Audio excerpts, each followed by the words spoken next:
Hey guys, welcome to a brand new video to the channel, and welcome to the video on probably my favourite skill in the game. Now, farming is something I've been doing for years, still continue to do even though I'm like past 200 mil now, just because of the amount and benefit it offers to an account in the game. Now, I've done this last year where I've gone through my full herb farm run, and then also did a separate video on like my additional farm run as well, just to show you the sheer GP you can make for not a lot of time played just doing farming. Now, with the updated group Ironman coming, people possibly paying for their accounts with bonds, including farm runs, even once or twice in your like daily run, can bring you such an amount of profit you can cover a bond just doing this through the 14-day period. Now, I'm not quite sure how I'm going to break this up, whether we do the entire video as one where we do both herb runs together, or I split them up where we just do all the herbs and then I do all the additional stuff in another video as well, because it is quite long. And it's a very long video, so I'm probably going to split it up, but don't be surprised if this is just one big long video. So the reason herbs are so good now is because of all the buffs you can have, extra ways of making profit, but we're going to talk through all the items realistically you need for your herb runs. So you can do this with any form of seed. The seeds which seems to make the most profit at the minute are spirit weeds or dwarfs, or whatever sort of herb you do will make you profit, but just check the wiki calculator, which I'll make sure to put in the description. Some will make more money than others. And in terms of quests which are going to help you out, My Arm's Big Adventure and Plague's End will give you access to 2 additional patches. My Arm's Big Adventure will give you access to a immune herblore patch as well, so it won't have the sort of risk of dying. So, some items which are going to help and make your life better and make you more GP. You have the magic sectors from the Fairy Tale Part 1 quest, Growing Pains. These are the most iconic item in farming, the green sectors which you can wield, but you can put them in your tool belt as well if you don't want to have the bank space. The green fingers aura, the higher tier the better. I have legendary, so we're going to be working with legendary auras. The Juju farming potion, which is going to cost you a little bit, but you will make it back so much more from doing these herb runs. It's a minor cost for the amount of extra profit it's going to bring you as well. The scroll of life from dungeoneering will give you a chance of giving your seeds back, which its seeds prices now isn't the most like insane thing to have, but it is nice over a long period of time, especially if seed prices do pick up, and especially if you're going to be farming Juju seeds as well, which I would recommend. It will help over the long run as well.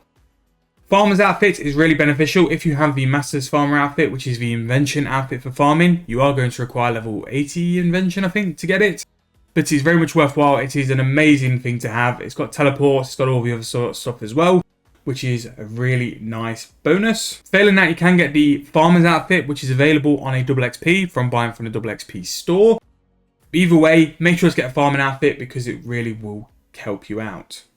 Now, if you're really into your archaeology, you can get the Farm Ecology relic, which will give you the ability to not have any of your patches in terms of mushrooms and herb patches become diseased. And you do need level 81 archaeology for it and the ability to get the relic. Right, so in terms of items, those are the items which are going to really like benefit your harvest and stuff. The next items are teleports. So teleports to get around easy. So you can use your Master Farmer's hat to go to the patch near the Exofunctus. That's why I've got the Exofile, just in case you don't have that. The Cabbage Ring is going to get you near the Draenor patch. The Wilderness Sword will take you to the Wilderness, where you can farm Bloodweed or your normal herb.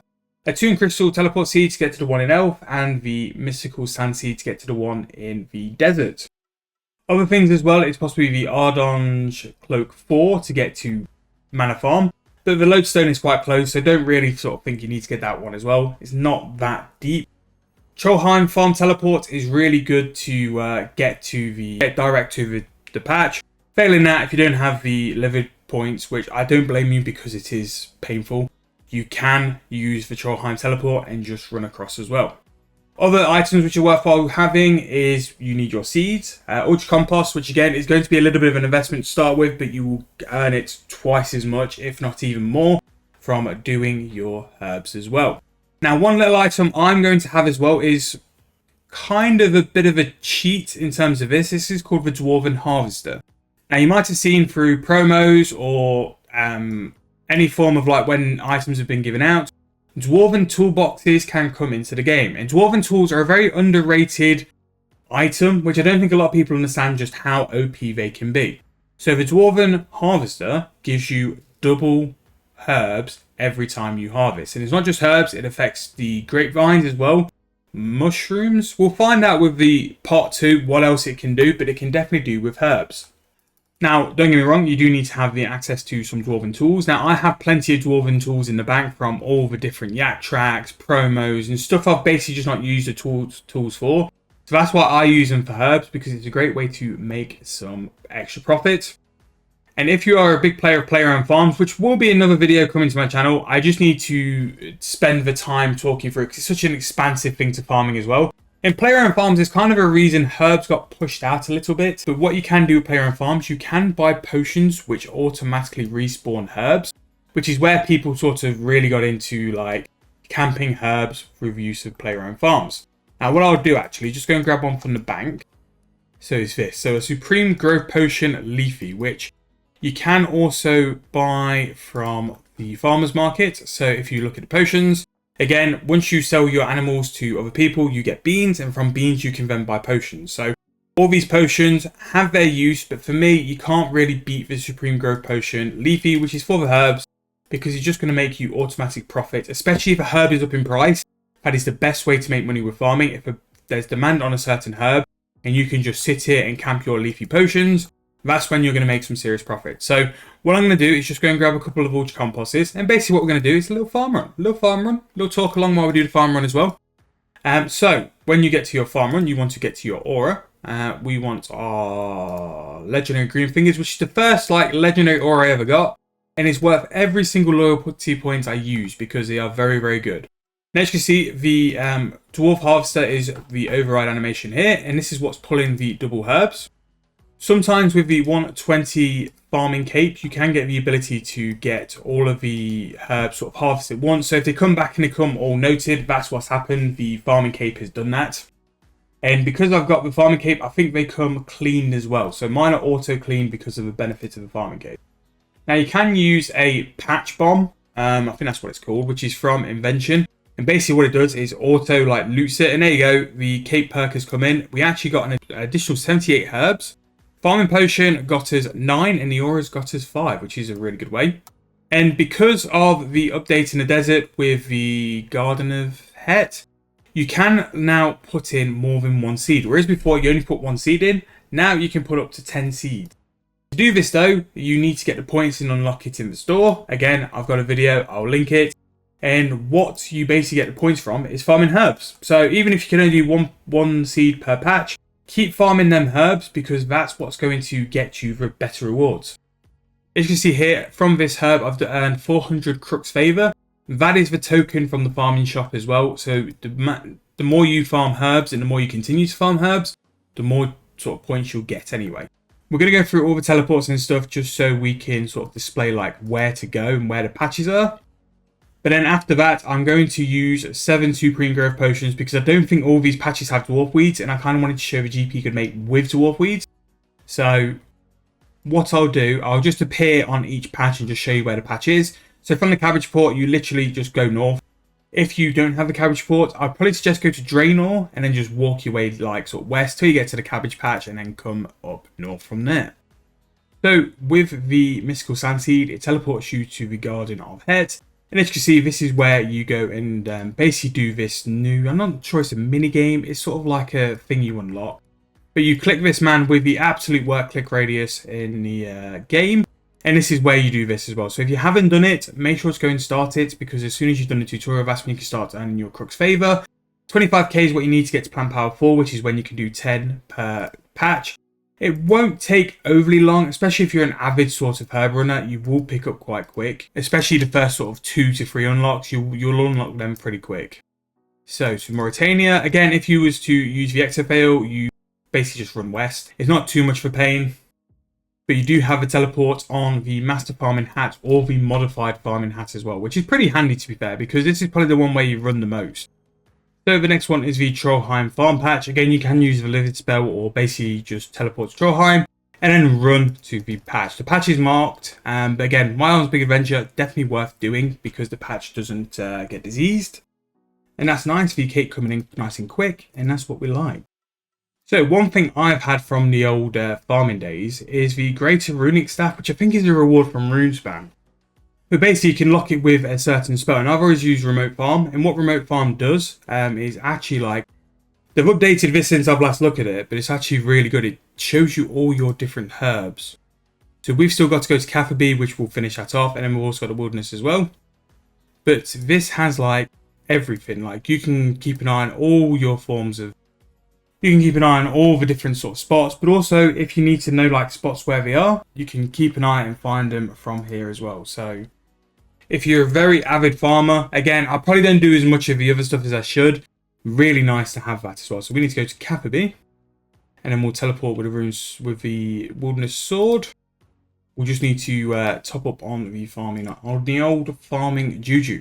Now, with how long this video has gone so far, I'm going to split it up into 2 different bits, because what I want to do is just go and camp 8, well, we just need to do another 6 more dwarf weeds, just so we can sort of show you the profit you can get from the 8 spots. Although I don't know why I was on such a toadflax farming hype. That is strange. What I'll probably do though, when we do the using the leafy potions, I'm going to do it without a harvester, because I think it's more realistic. Just in case you don't have a harvester, you can see what sort of herbs you're going to get in terms of volume and stuff. So with the wilderness patch, I do recommend farming bloodweed, because well, that price has gone down massively, so maybe not worth doing as much. So the wilderness patch, I always used to do bloodweed because it was such good profit, but I remember it being like 40k a herb. Like, that's gone down a lot. I don't know if I've made that up though. Tell me in the comments if I have. Right, so that is us doing all 8 patches. So in terms, this isn't a price check for like just show for the video, but I just want to see roughly like, if we were to have farmed this, we would have made a price of 4.3 mil, which is kind of where you're looking at. As you can see, the dwarf weeds are by far the best. Apart from bloodweed, which you can't do all the time anyway. So what we're going to do is just set up a little demonstration as well of what you can expect from using all 8 patches without a harvester, and what sort of profit you're going to be making as well. So I'm going to go set up for that now, and we will come back basically once I've finished, because you don't need to see me like do it, because it's just going to be me repeating myself. So that is finished with the herbs, 362. In terms of the outlook though, we'll just get something to go and change prices. And I know this has been a bit of a long video, but I wanted to cover everything in terms of the herb run and stuff like that, because if you could do like 2 or 3 of these a day, it's such like extra profit in your bank. And you could easily pay like a bond off, especially if you're going hard on Group Iron Man. You'll be like able to do numerous herb runs in between doing your AFK stuff as well. Herb log runs are on top of whatever you're normally doing. So in terms of this, you have the dwarf weeds, which are going to cost you a price of 116k. You have the farming dose as well, and let's say like another 80k in compost, 200k all in for that, and you're going to be making a price of 2.3 mil for that, which again, this is without Dwarven Harvester. If you've got Dwarven Harvester, this will be doubled, but you're going to be making 2 more profit for what can essentially be a 5-minute herb run. And you can do it depending on like what rewards you've got, every sort of hour and a half, hour and 45 minutes as well. So even if you play like 2 hours a day, you can do 2 herb runs, and 2 herb runs is going to be like 4 mil a day. If you do that for 2 weeks, you can be making something like 64. You can make half a bond just by doing herb runs as well. So again, one of the best things to do. I used to love doing a herb run after every Slayer task because it was just even more profit. Sometimes I even made more money doing a herb run than the actual Slayer task, which is it used to be crazy herb run price as well. Not as mad as it used to be, but if you're someone who can stock on them and sit on them for a while, you can wait till like a double XP is announced, that herb goes up in price, and you can just cash in and make even more money than possible. But I hope you guys have enjoyed. If you have, please make sure to give me a like and subscribe to the channel. By far one of the best things to do on your account is herb runs or like farming stuff in general. I am going to come with a farming run part 2 where we go through quite a lot of things which we've already got set up. We're just basically like reharvesting stuff as well, but the amount of GP you can get from it, it's probably going to take you like another 10 minutes, so you can always do it on the back of your herb run, but it's going to make you even more GP for just doing this a day. Like, even if you do this mega farm run once a day, it's going to bring you a lot of profit. But subscribe if you enjoyed, and I'll see you guys very soon in the next video.